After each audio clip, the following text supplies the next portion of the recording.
리차드 부컴이라는 신학자에 의하면 예수님의 공생애 동안에 두 부류의 제자가 있었습니다.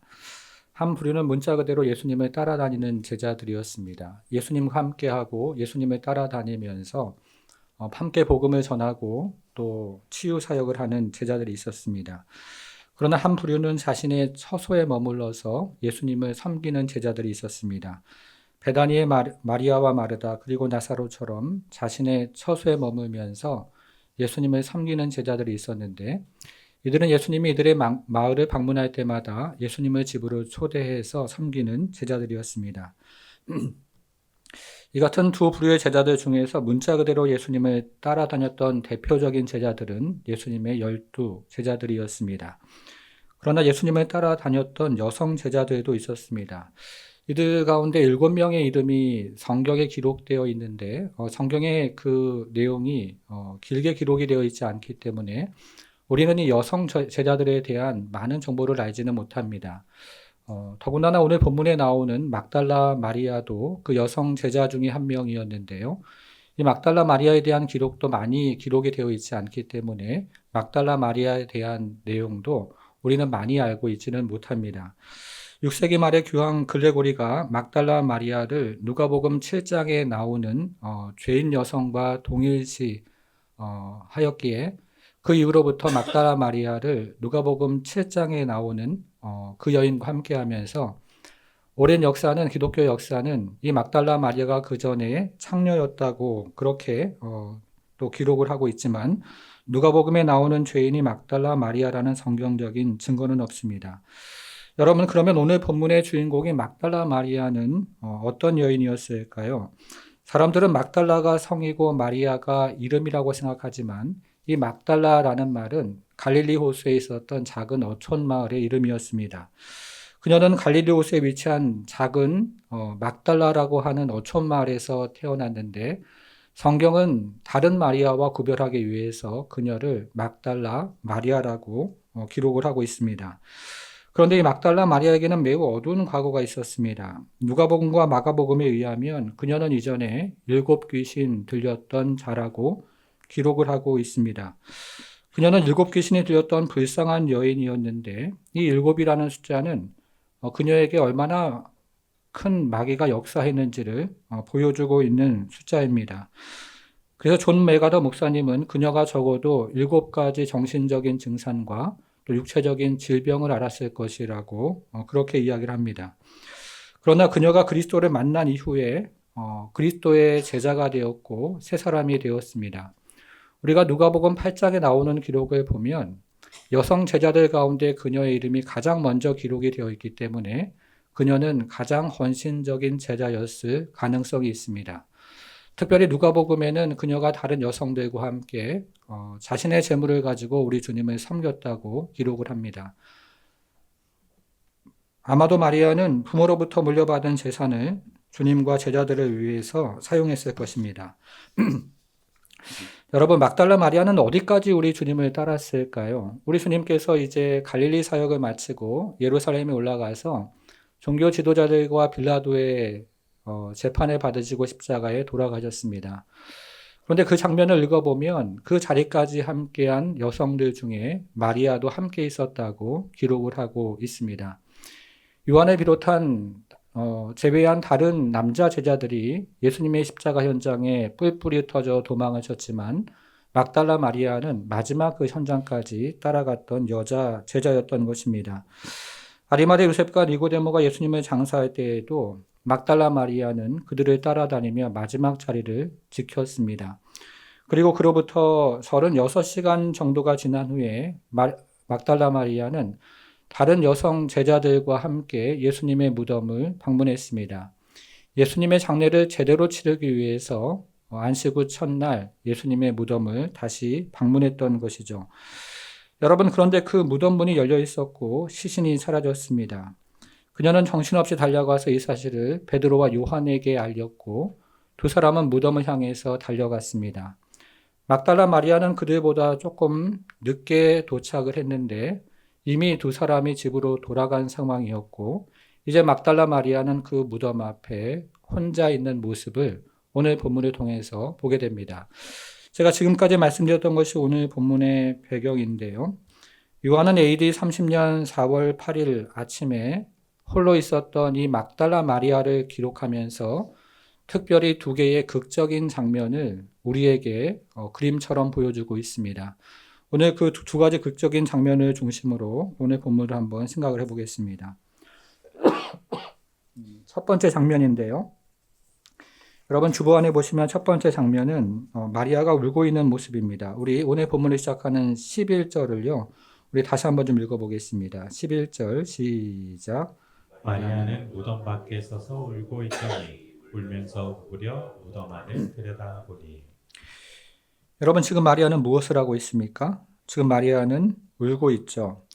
자신을 유일하게 사랑해준 사람을 잃어버린 마리아는 울고 있습니다. 자신을 유일하게 사랑해주고 존중해 주었던 그분의 시신이 사라지는 것을 마리아는 보면서 지금 울고 있습니다. 여러분들 이것이 얼마나 큰 고통인지 아십니까?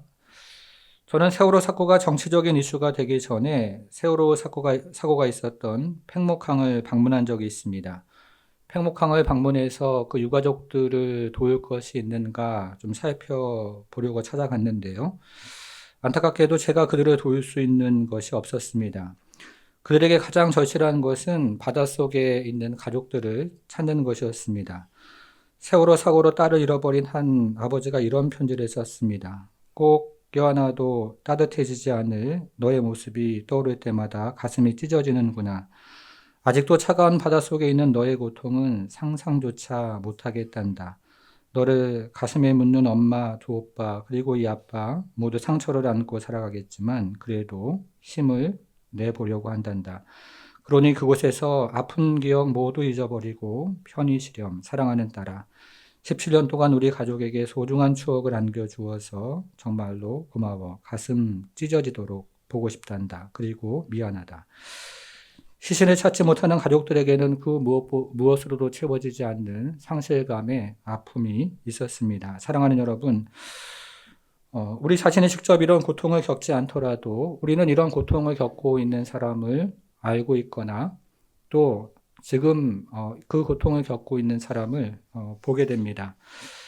우리도 언젠가는 그런 고통을 겪을 수 있는 인생을 살아가고 있는 것이죠. 모든 것이 의미 없어 보이고 삶에 대해서 정말로 절망하고 불현듯 하나님에 대한 의심이 들 때 우리 인생에 그럴 때가 있다는 겁니다.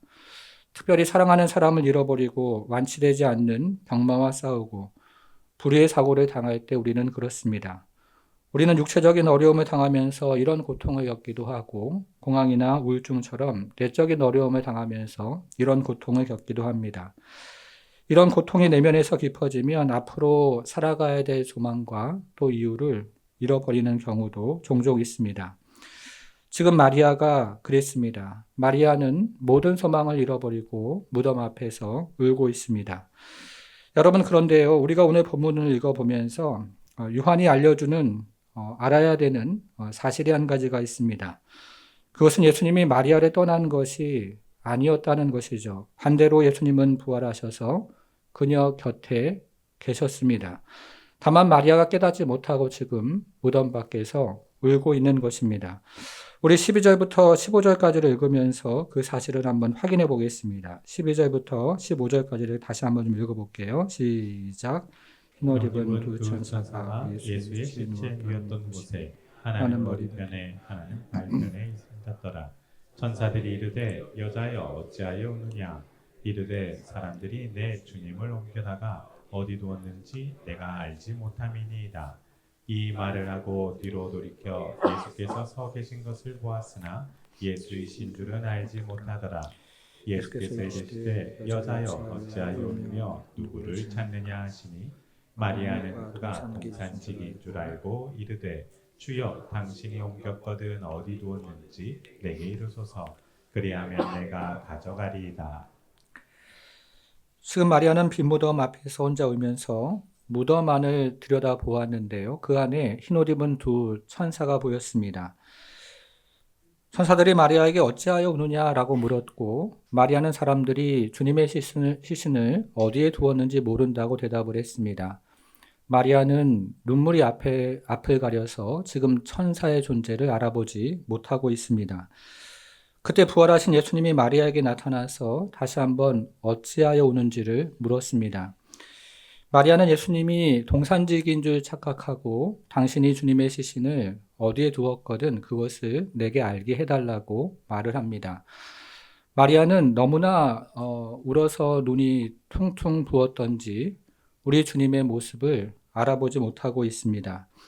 여러분, 지금 마리아가 울고 있죠. 자신을 유일하게 사랑해준 사람을 잃어버렸다는 생각에, 그리고 그 사람의 시신을 또 찾지 못한다는 생각에 지금 마리아는 하염없이 울고 있습니다.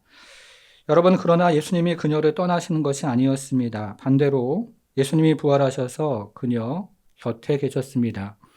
다만 마리아가 그것을 깨닫지 못하고 울고 있는 장면을 우리는 읽게 됩니다. 여러분, 지금 천사가 마리아에게 무엇을 물었습니까? 여자여, 너가 어찌하여 우느냐? 라고 물었습니다. 우리 주님은 마리아에게 또 무엇을 물었습니까? 주님도 여자여, 어찌하여 너가 우느냐? 라고 물었습니다. 천사도 마리아에게 어찌하여 우는지를 물었고 부활하신 주님도 마리아에게 어찌하여 우는지를 물었던 것입니다. 우리 주님이 떠나신 것이 아닌데 어찌하여 울고 있는지, 우리 주님이 마리아의 곁에 계시는데 어찌하여 우는지를 물었던 것입니다. 사랑하는 여러분, 어찌하여 울고 계십니까? 주님이 여러분들을 떠난 것이 아닌데 어찌하여 울고 계십니까? 주님이 여러분 곁에 계시는데 어찌하여 슬퍼하십니까? 그런데 주님은 천사와는 달리 또 한 가지 질문을 하십니다. 15절을 우리 확인해 보겠습니다. 15절. 예수께서 이르시되 여자여 어찌하여 울며, 그 다음 뭐라고 되어 있죠? 누구를 찾느냐? 주님은 마리아에게 누구를 찾느냐고 물으셨습니다. 여러분, 우리가 요한복음의 시작과 마지막을 읽어보면 요한복음의 시작에서 제자들이 예수님을 만나는 일과 요한복음의 마지막에서 마리아가 예수님을 만나는 일 사이에 굉장히 유사점이 많이 있습니다. 우리가 시간이 없어서 그 내용을 다시 읽어볼 수는 없지만 그 부분을 다시 읽어보면 주제도 비슷하고 내용도 비슷하고 그 안에 사용된 단어들도 비슷합니다. 그런데 여기에 매우 중요한 차이가 한 가지가 있습니다. 요한복음의 시작에서 예수님이 제자들에게 하신 첫 번째 말씀이자 질문은 너는 무엇을 찾느냐 였습니다.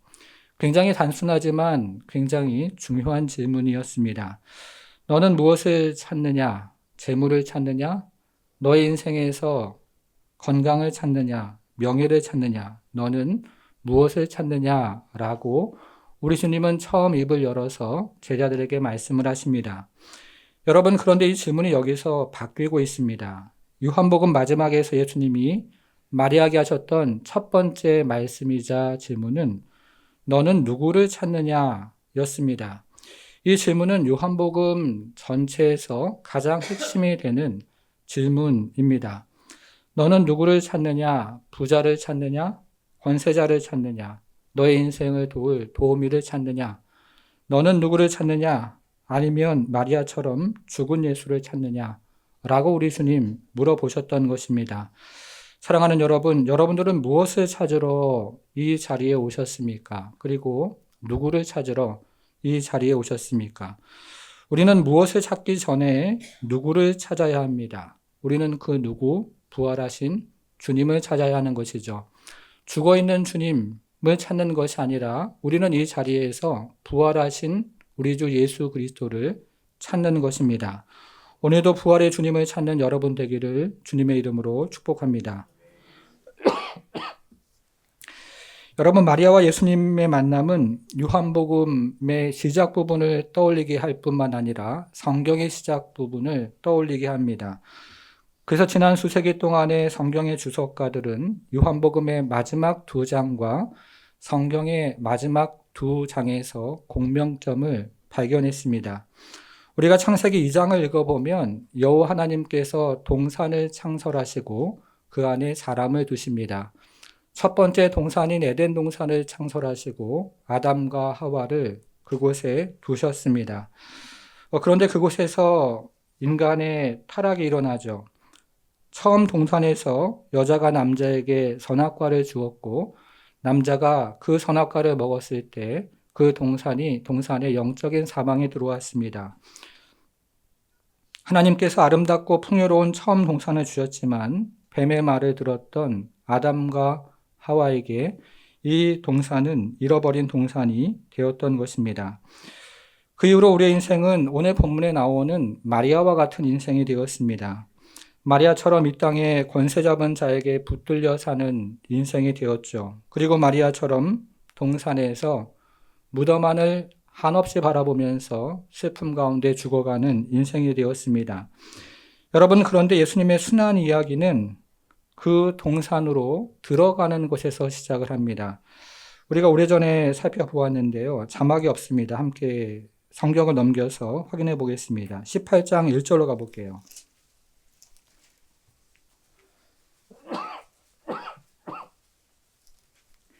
18장 1절로 가보겠습니다. 예수께서 이 말씀을 하시고, 찾으셨나요? 예수께서 이 말씀을 하시고 제자들과 함께 기드론 시내 건너편으로 나가시니 그곳에 무엇이 있었습니까? 여러분, 이 동산이 어떤 동산이에요? 겟셋마네 동산인데 다른 성경은 겟셋마네라고 되어 있는데 요한복음은 그곳을 특별히 동산이라고 그렇게 기록을 하고 있습니다. 그곳에 동산이 있는데 제자들과 함께 들어가시니라. 자, 예수님의 순환 이야기가 동산의 이야기로 시작한다는 뜻입니다. 그리고 예수님의 순환 이야기는 예수님이 그 동산에서 죽으시고 그 동산에 무덤에 안치되는 이야기로 마무리가 됩니다. 우리 19장으로 한번 가보겠습니다. 19장 41절로 가보겠습니다. 예수께서 십자가에 못 박힌 곳에 무엇이 있습니까? 동산이 있고 동산 안에 아직 사람을 장사한 일이 없는 새 무덤이 있는지라. 마태복음이나 마가복음을 보면 아리마대 요셉의 무덤에 장사되셨다 이렇게 기록을 하고 있는데 요한복음은 그렇게 기록하지 않고 동산에 장사가 되셨다 이렇게 기록을 하고 있습니다. 예수님의 순환 이야기가 동산에서 시작해서 동산으로 마무리가 됩니다. 여러분, 그런데 이것을 성경 전체적으로 보면 동산에서 아담의 타락이 시작됐는데 동산에서 예수님의 구속이 완성이 됩니다. 창세기 시작해서 동산에서 아담의 타락이 시작이 되었는데 이제 요한복음을 마무리하면서 동산에서 예수님의 구원 사역이 완성이 되는 것이죠. 여러분, 예수님이 어떤 모습으로 장사되었다고 오늘 본문이 이야기하고 있습니까? 우리 20장 12절로 가보겠습니다. 20장 12절로 가볼게요. 흰옷 입은 두 천사가 예수의 시체 누웠던 곳에 하나는 어디에 있어요? 다른 하나는 발편에 앉았더라. 막달라 마리아가 무덤 안에 있는 두 천사를 보았는데 그 모습을 보니까 하나는 주님의 시신이 있던 자리에 머리편에 있었고 다른 하나는 발편에 있었습니다. 수유를 중심으로 해서 하나는 머리편에 하나는 발편에 앉아 있었던 것입니다. 초대교회 교부들은 여기에 나오는 천사들의 위치를 주목하면서 이 천사들의 위치가 지성소 안에 있었던 은혜의 보좌의 위치와 동일하고 그리고 그 옆에 있었던 천사들의 위치와 유사하다는 사실을 발견했습니다. 지성소 안을 들여다보면 지성소 중앙에 은혜의 보좌가 있고 그 은혜의 보좌를 두고 두 그룹 천사가 있었는데요. 지금 무덤 가운데 우리 주님의 시신이 있고 그 사이에 두 천사가 앉아 있습니다. 그리고 대제사장이 1년에 한 번 지성소로 들어가서 동물의 피로 은혜의 보좌 위를 뿌려서 백성들의 죄를 대속했는데 지금 무덤 가운데 주님이 누웠던 그 자리가 은혜의 보좌의 자리가 되고 그리고 우리 주님의 피로 그곳에 피를 뿌려서 은혜 보좌 위에 피를 뿌려서 백성들의 죄를 영원히 속죄하고 있는 모습입니다. 마리아가 보았던 그 모습을 요한은 구약 성전에 있었던 그 모습에 비추어서 오늘 본문에서 기록을 하고 있는 것이죠. 그런 후에 우리 주님은 부활하십니다. 여러분, 요한이 기록한 마리아의 첫 번째 모습은 마리아가 울고 있는 모습이었죠. 마리아는 자신을 사랑해준 유일한 사람을 잃어버렸다고 생각해서 울고 있었습니다. 그런데 우리 주님께서 그녀를 떠나시는 것이 아니었습니다. 주님은 그 동산에서 죽으심으로 사망의 권세를 물리치셨죠. 그리고 마귀의 권세를 물리치셨습니다. 마리아에게 슬픔과 눈물을 가져다 주는 사망의 권세, 마귀의 권세를 물리치시고 부활하셨던 것입니다. 그리고 우리 주님 부활하셔서 지금 그녀 곁에 계셨습니다. 다만 마리아가 그 사실을 깨닫지 못했을 뿐입니다. 사랑하는 여러분, 혹 지난 한 주 동안 살아가다가 슬픔 가운데 이 자리에 오신 분은 없습니까? 마리아처럼 눈물로 이 자리에 오신 분은 없습니까? 나의 슬픔과 그리고 그 눈물에 주님 응답하지 않는다는 의심을 가지고 이 자리에 오신 분은 안 계십니까? 그러나 우리가 다시 한번 말씀을 들으면서 알아야 되는 사실이 있습니다. 주님이 여러분 곁을 떠나는 것이 아니라는 것이죠. 반대로 주님 여러분들과 함께 하셨습니다. 그리고 주님께서 주님 주시는 그 은혜 가운데 이 자리에 함께 계십니다.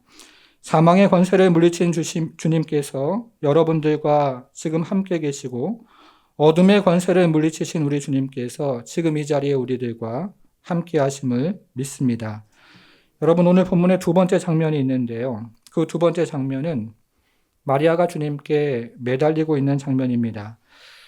예수님 부활하셔서 마리아와 함께 하시는데 마리아는 부활하신 주님을 처음에는 알아보지를 못했습니다. 이때 주님이 마리아의 이름을 부르자 마리아가 주님을 알아보게 되었고 그러면서 우리 주님을 선생님이라고 불렀습니다.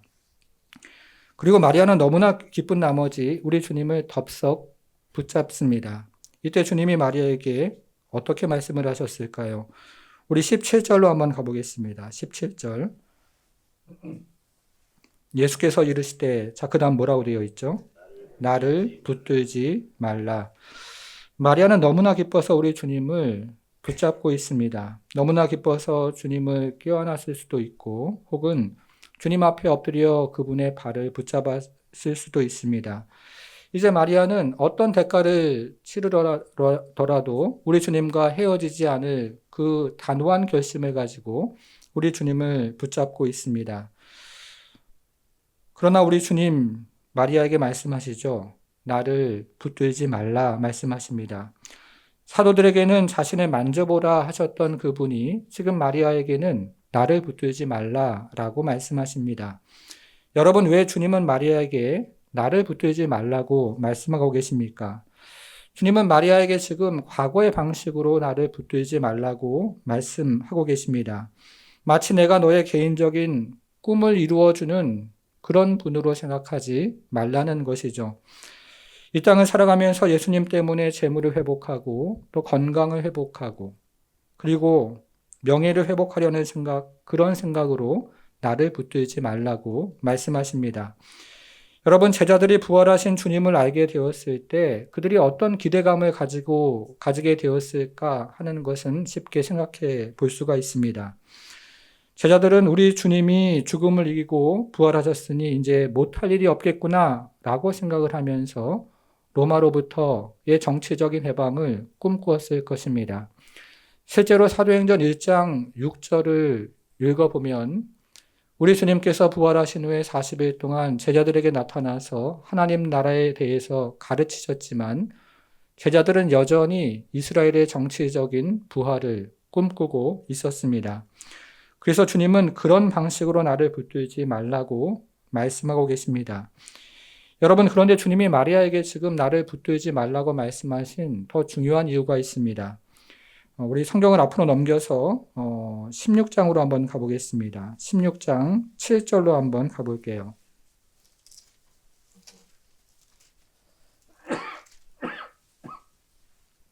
자, 16장 7절을 같이 좀 읽어보겠습니다. 시작.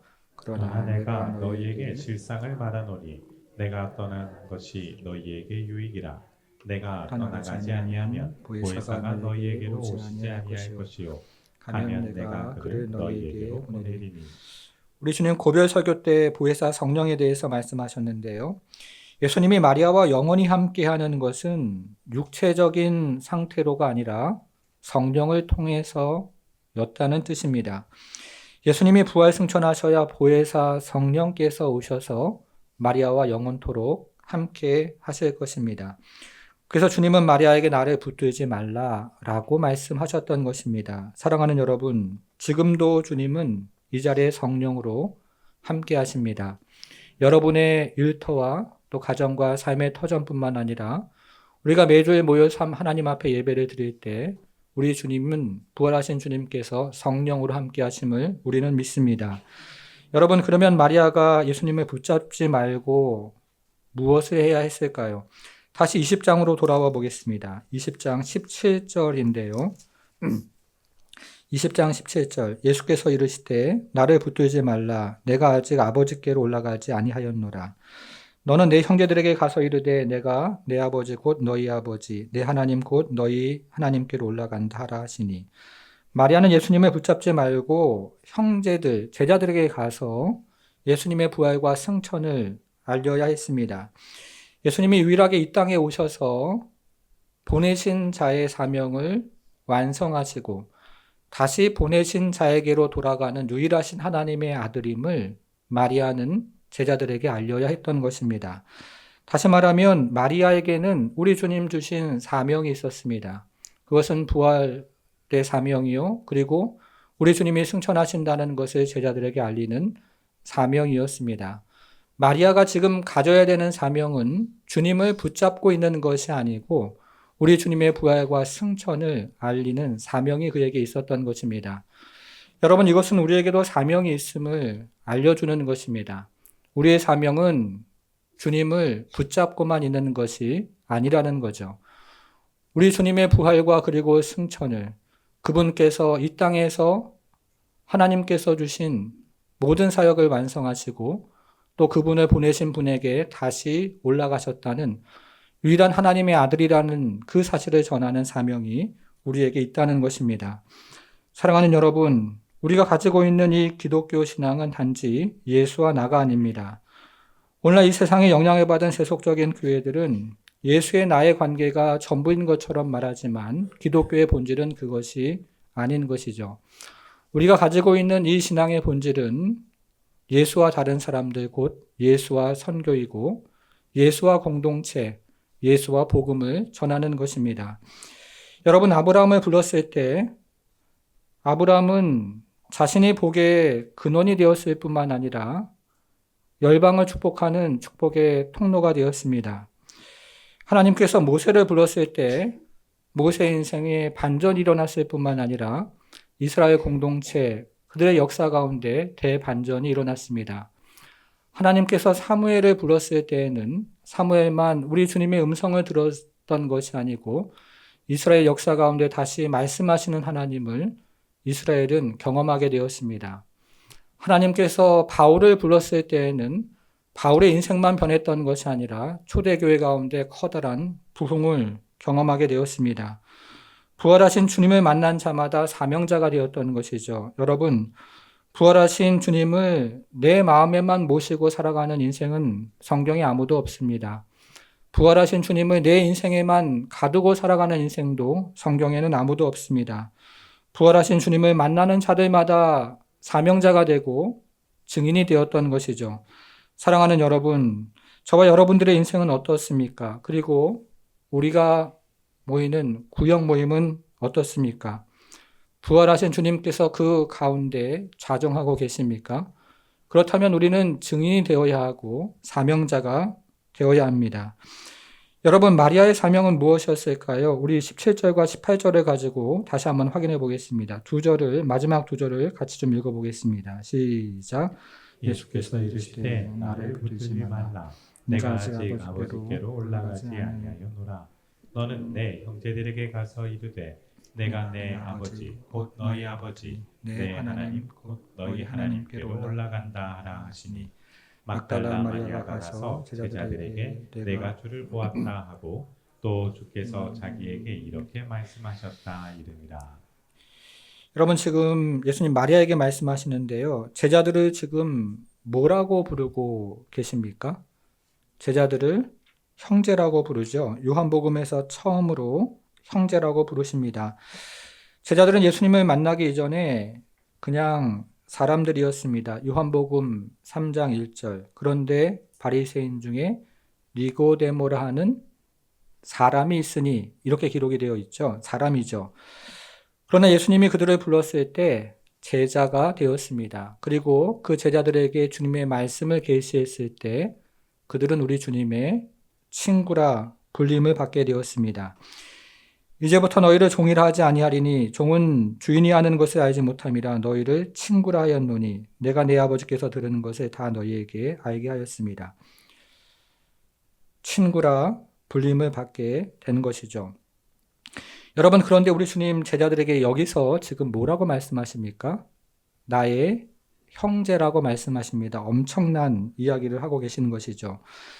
이제 우리 주님은 당신의 십자가의 구속과 부활을 구속사역을 근거로 해서 형제라고 부르십니다.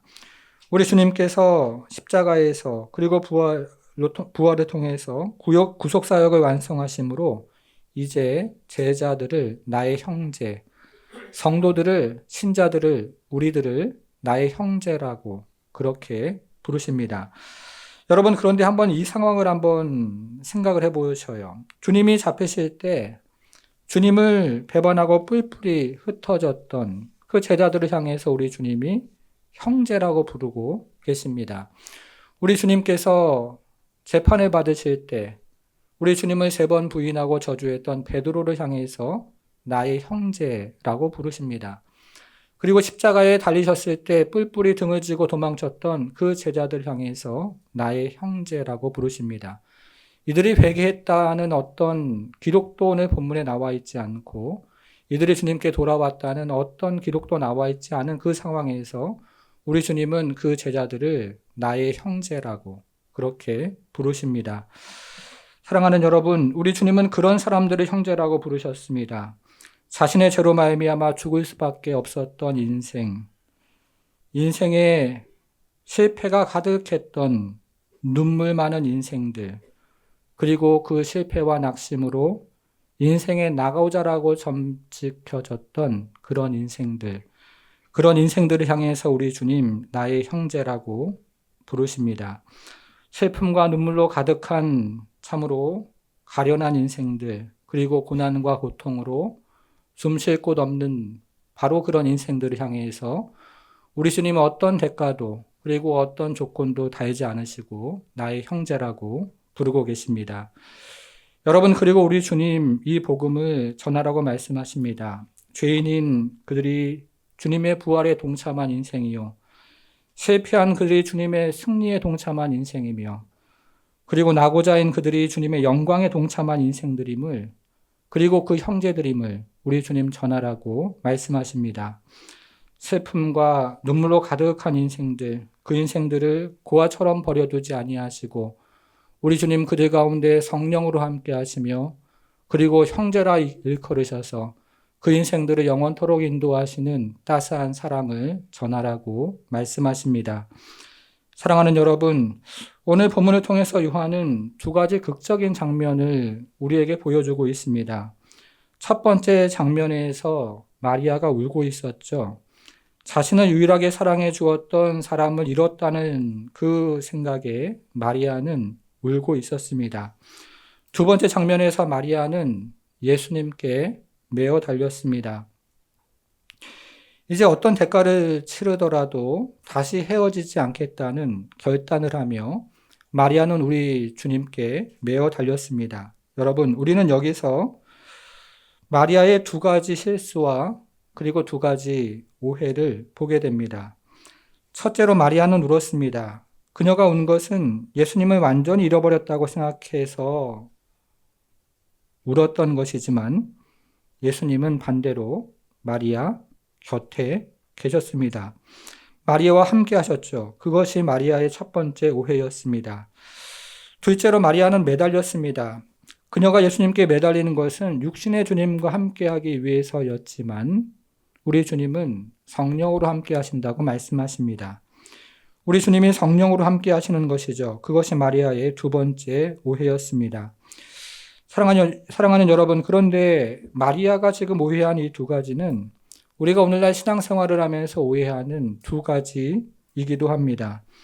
첫 번째 오해는 주님을 잃어버린 것처럼 슬퍼하는 그 자리에 우리가 머물러 있다는 것입니다. 두 번째 오해는 주님이 육신으로 함께하는 것처럼 주님께 매달리고 있다는 것이죠. 사랑하는 여러분, 그러나 우리 주님, 우리의 슬픔과 우리의 고난과 우리의 죄를 대속하시고 부활하셔서 지금 어떻게 우리와 함께 하고 계십니까? 성령으로 함께 하고 계십니다. 부활하신 주님께서 지금도 우리와 성령으로 함께 하고 계십니다. 슬픔과 눈물로 가득한 인생, 고난과 고통으로 가득한 인생, 그리고 낙오자와 같은 인생, 그리고 넘어져 절망하고 쓰러져 있는 실패자와 같은 인생, 그 제자들을 향해서 우리 주님 성령으로 함께 하신다고 마리아를 통해서 말씀하셨던 것처럼 지금도 이 자리에 눈물과 슬픔과 고난과 고통 가운데 있는 모든 인생을 향하여 우리 주님 또다시 말씀하십니다. 그와처럼 홀로 내버려 둔 것이 아니고 성령으로 함께 하신다고 말씀하십니다. 그 인생들을 향해서 참으로 우리 주님 무덤에서 죽으시고 눈물과 피를 또 흘리시며 주님께서 주시는 그 놀라운 은혜로 덮으셔서 그 부활하신 주님께서 지금 부활의 영으로 그리스도의 영으로 하나님의 영인 성령으로 함께 하신다고 말씀하십니다. 사랑하는 여러분, 지금도 부활하신 주님은 이 자리에 성령으로 함께 하십니다. 사망의 권세를 물리치신 주님이 성령으로 함께 하십니다. 어둠의 권세를 물리치신 우리 주님, 지금 이 자리에 여러분들과 함께 하십니다. 승리하신 주님이 여러분들과 함께 하시고 그리고 모든 권세를 물리치신 우리 주님께서 지금 이 자리에 우리와 함께 하십니다. 눈물의 자리, 슬픔의 자리, 고난의 자리, 고통의 자리에 함께 하시고 그리고 그 자리에서 우리 주님 승리를 선포하십니다. 이제 내가 부활했다고 말씀하십니다. 그리고 눈물 많은 인생 가운데 승리를 주시겠다고 약속하십니다. 사랑하는 여러분, 이 소식을 우리도 함께 나누어야 합니다. 우리 안에 이 소식을 가두어 두지 말고 우리를 통해서 입을 벌려 우리 주님께서 부활하시고 승리하셔서 슬픔 많은 인생, 고통 가운데 있는 인생, 그리고 실패한 인생, 낙오된 인생, 그 인생을 향해서 주님께서 부활하셨고 죽으셨고 그리고 지금 성령으로 함께 하신다는 이 복음을 나누는 성도가 되기를 주님의 이름으로 축원합니다. 사랑하는 여러분, 지금 요한이 기록한 마리아의 처음 모습은 우리 인생들이 살아가는 모습입니다. 무덤을 향해서 하염없이 죽음을 향해 달려가는 그 모습, 슬픔과 눈물과 그리고 고통과 고난 가운데 붙잡혀 있는 그 모습은 우리 인생이 살아가는 저와 여러분의 모습입니다. 그러나 우리 주님께서 그 무덤에서 장사 지내고 십자가에 달리시고 또 부활하심으로 우리에게 승리를 주시고 눈물을 닦아주시고 또 우리와 영원토록 함께 하신다고 말씀하십니다. 이 시간에 우리가 오늘 본문 말씀을 기억하면서 우리의 자리마다 동행해 주시고 함께 하시는 주님을 선포하고 그리고 그 자리에서 승리를 주시고 그리고 그 자리에서 우리에게 능력 주시는 하나님을 부여잡고 다시 한번 우리가 주님의 증인으로 살아가는 그런 은혜를 베풀어 달라고 구역마다 주님 함께 해주시고 소명을 회복해 주시고 증인되는 역사를 우리 주님 또 부어주셔서 우리가 성령으로 부활의 증인되는 그런 소명을 감당하는 성도, 교회, 구역이 되게 해달라고 함께 기도하며 나아가겠습니다. 하나님 아버지, 마리아처럼 무덤 앞에서 무덤 안을 향해 바라보며 하염없는 눈물과 슬픔 가운데 잠긴 것이 우리 인생인데 그 인생을 위해서 우리 주님 친히 그 동산 무덤에서 십자가에 못 돌아가시고 물과 피를 쏟으셔서 죄의 법과 사망의 법을 그 결박을 하나님 아버지 깨시고 풀어 헤치시며 하나님 그래서 우리에게 하나님 자녀된 자유와 권세와 하나님 아버지 은혜와 능력을 부어주셔서 하나님 이제 하나님 아버지 우리의 이름을 부르시며 하나님 그곳에서 참으로 주님께서 우리를 향한 그 하나님의 뜻과 계획을 알려주셔서 하나님 교회로 그리고 성도로 하여금 하나님 아버지 소명이 있음을 하나님 아버지 깨닫게 하시고 그래서 하나님 썩어진 인생 가운데 하나님 이름을 부르시고 세우시고 닦으시고 그의 피로 하나님 아버지 또 우뚝 하나님 새롭게 하셔서 하나님 아버지 이 땅을 의미 없이 살아가는 인생이 아니라 주님 주시는 소명과 의미를 담당하는 인생 되게 하시는 것을 정말로 감사드립니다. 하나님 이곳에 있는 우리 사랑하는 성도들을 다시 한번 주의 하나님 아버지 성령으로 기름 부어 주셔서 하나님 아버지 주님 주시는 그 은혜와 소명을 감당하는 성도로 살아가게 하시고 하나님 그래서 참으로 주님께서 주시는 그 삶의 언저리마다 성령으로 함께 하셔서 하나님 성령 가운데 세워지는 새로운 인생을 살아갈 수 있도록 우리 하나님 축복해 주옵소서. 이제는 우리 주 예수 그리스도의 은혜와 하나님의 크신 사랑과 성령의 감화 감동 충만케 하심이 우리와 성령으로 영원토록 함께 하시는 부활의 주님을 믿고 이 한 주간도 승리를 선포하며 나가길 소망하는 모든 성도들 머리 위에 이제부터 영원토록 함께 하실지어다. 아멘.